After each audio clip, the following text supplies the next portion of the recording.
Salut, nous sommes à Paris dans un ascenseur minuscule. Comme vous le voyez. Vraiment les ascenseurs à Paris, dans les vieux immeubles parisiens, c'est quelque chose. On peut pas rentrer à plus de 2 personnes dans cet ascenseur. Et encore, il faut être mince. Je pense qu'une personne obèse ne rentre pas. Aujourd'hui, donc nous sommes à Paris, mais on va pas faire les touristes. On va pas faire les touristes. Aujourd'hui, je passe un examen de langue. Ah, il faut ouvrir la porte pour le monsieur. Bonjour monsieur. C'est très compliqué de rentrer ici. Ah oui, parce qu'il faut avoir le code. Je vous en prie, bonne journée. Bon, c'est un monsieur qui n'arrivait pas à rentrer.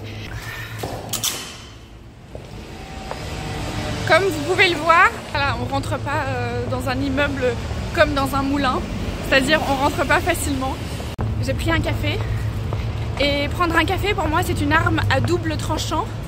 C'est-à-dire que c'est positif et négatif en même temps. C'est une arme à double tranchant parce que en même temps ça me donne un coup de fouet, ça me donne de l'énergie et ça me fait aller plus vite et en même temps ça me rend un peu anxieuse.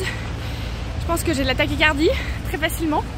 Je pense que si je réussis pas l'examen, si j'échoue à l'examen, je ne posterai pas cette vidéo. Voilà, je n'aime pas l'échec. Voilà, je ne sais pas pourquoi je me suis habillée comme dans Harry Potter, mais bon, c'est pas grave. Là, on est place d'Italie. Je vais rencontrer... Non, je vais pas rencontrer. Ça, c'est un anglicisme. Je vais voir ma prof. Elle est tatare. Elle est super. Mais elle a choisi un McDo. Bon, ben voilà. L'examen s'est bien passé, je pense, j'espère. Je pense que c'était plus facile que ce que je m'imaginais. Mais en tout cas, ma professeure Claire, elle m'a vraiment bien préparée. Claire, qu'est-ce que vous conseillez aux gens qui veulent apprendre une langue rapidement? Rapidement Alors, je pense qu'il faut commencer déjà par les médias, mais médias simples, comme dessin animé, par exemple. Il faut s'intéresser déjà de cette langue, de la culture, de ce pays. Voilà, c'est l'amour qui compte, c'est la motivation qui compte. Oui, c'est vrai. Voilà. Je suis d'accord. Et vous venez de quel pays? Je suis venue de l'Ouzbékistan. C'est un pays de l'Asie centrale, mais à cette époque-là, ça s'appelait URSS. Bah oui. Donc tout le monde parlait russe à cette époque-là. Et aujourd'hui, en Ouzbékistan, on parle ouzbek ou Oui, on parle ouzbek, mais quand même la plupart de la population parle russe dans les grandes villes. Ok. Et dans les administrations?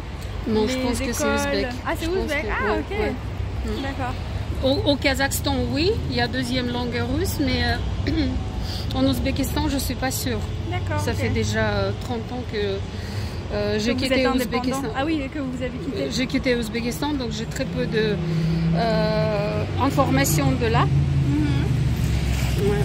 Et vous aimez la vie en France? Oui. Oui. Ma douce France. Maintenant, okay. C'est devenu ma douce France. Pourquoi? Qu'est-ce que vous aimez en France? Ah, qu'est-ce que... Je sais pas, c'est la douceur. Douceur, je pense. Ah oui? Ouais. Après, quand j'ai quitté l'Ouzbékistan, j'ai vécu 15 ans en Russie. Donc c'est quand même... pour comparer la Russie avec la France, je peux dire qu'elle est douce. Hein. Ah oui. Elle est douce. C'était un peu dur la vie en Russie? Oh non, elle n'est pas dure. Enfin, dure. C'était l'époque 90, donc bien sûr c'est dur. Elle est dure et douce en même temps.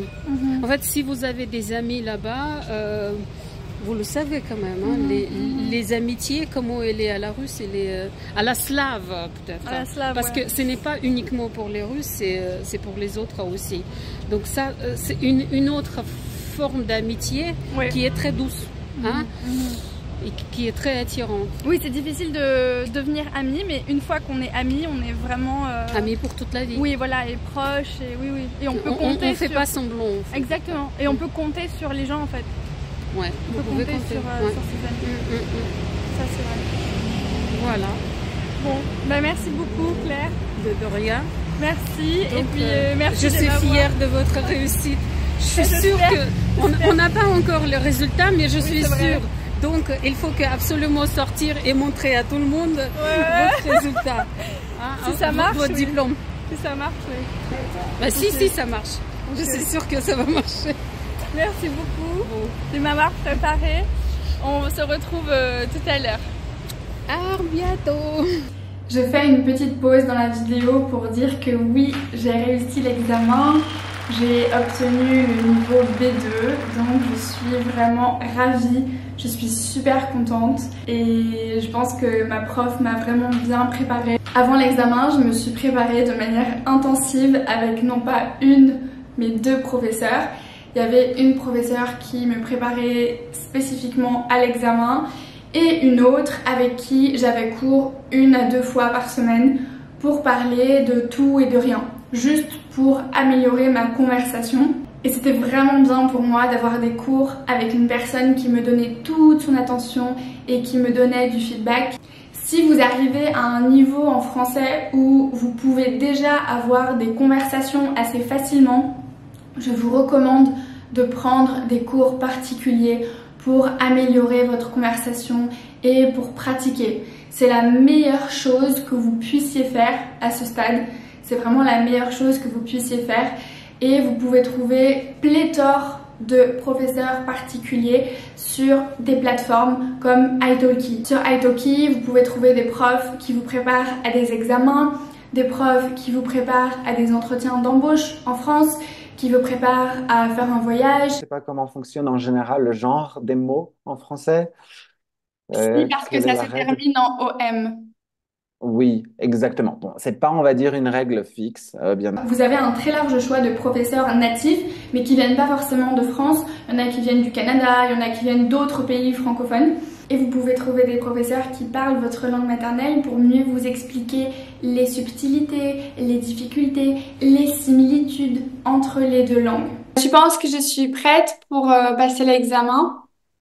À mon avis, oui, bien sûr, on pourra peut-être lire davantage de conseils si tu veux, hein, pratiquer davantage, mais tu as tout, on va dire, les outils pour réussir et avoir le maximum de points, effectivement. De toute façon, compte sur moi pour t'aider à perfectionner tout ça. Mais c'était très bien, très bien.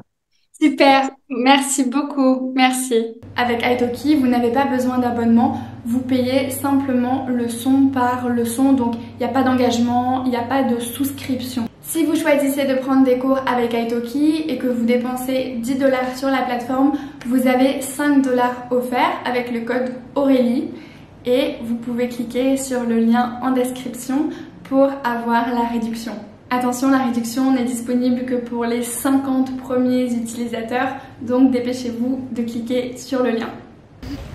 Avec ma tante, on est allé au musée Marmottan-Monet visiter une exposition sur les jeux et les sports dans l'art, parce que les Jeux Olympiques arrivent bientôt. Là par exemple, on voit des lutteurs, des cavaliers, de l'aviron. Il y avait aussi toutes sortes d'objets et de sculptures qui appartiennent à la collection permanente du musée. Je vous conseille vraiment de visiter le musée Marmottan-Monet qui est un musée d'impressionnisme.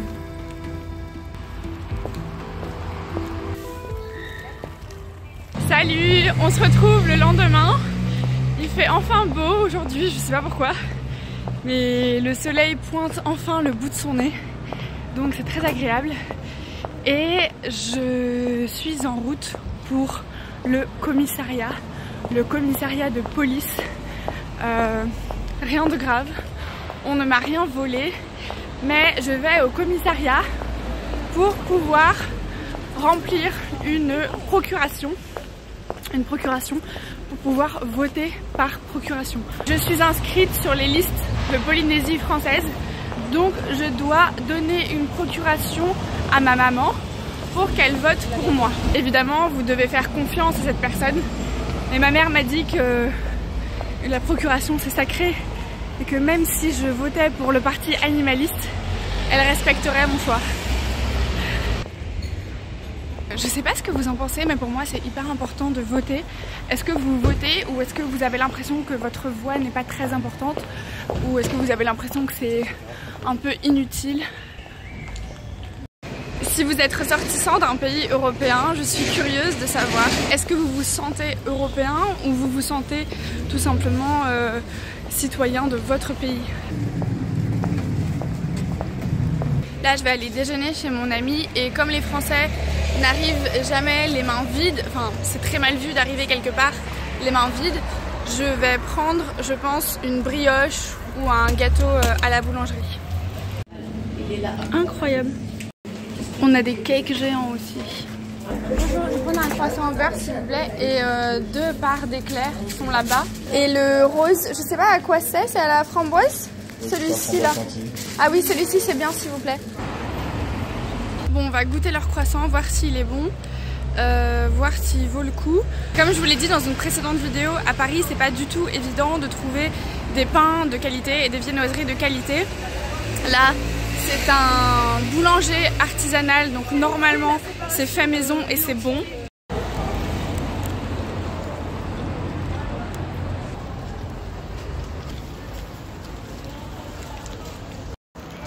Je suis très déçue, je suis très déçue.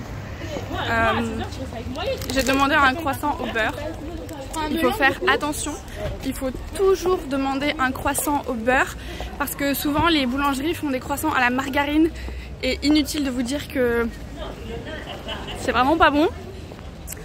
Donc demandez bien un croissant au beurre, mais là honnêtement je suis déçue. Disons que j'avais des attentes assez élevées et qu'il n'est pas à la hauteur de mes attentes. Enfin bon, c'est pas grave, ça reste un croissant, on va pas en faire tout un fromage, c'est-à-dire qu'on va pas en faire toute une histoire, on va pas exagérer l'importance de ce fait, hein. On va pas en faire une montagne.